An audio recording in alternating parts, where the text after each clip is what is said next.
Buonasera e ben ritrovati con l'informazione flash di New Sicilia. Principali titoli del pomeriggio. In apertura un omicidio avvenuto a Trapani. Giovanni Aguzza, 65 anni, è morto in ospedale dopo essere stato accoltellato dall'amante in un B&B. La dinamica è ancora da chiarire, ma la donna avrebbe detto di aver agito per difendersi da un tentativo di violenza.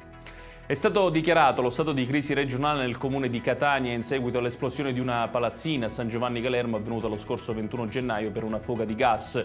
Il provvedimento ha la validità di 6 mesi e prevede un contributo di oltre 300.000 euro in favore delle famiglie sfollate.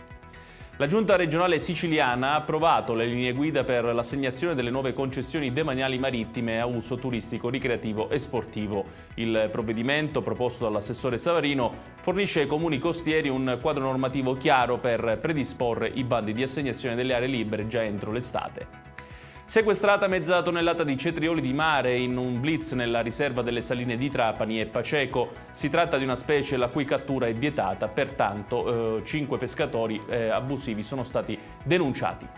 E in chiusura il meteo. Dopo la fitta e violenta grandinata che si è abbattuta nel Catanese e nel Siracusano, anche domani continua l'ondata di maltempo in Sicilia orientale. La Protezione Civile regionale ha infatti diramato allerta gialla su tutta l'isola. Ed è tutto per questa edizione. Tutti i dettagli su queste notizie li trovate come sempre sul nostro sito www.newsicilia.it. Grazie per averci seguito e buon proseguimento di serata.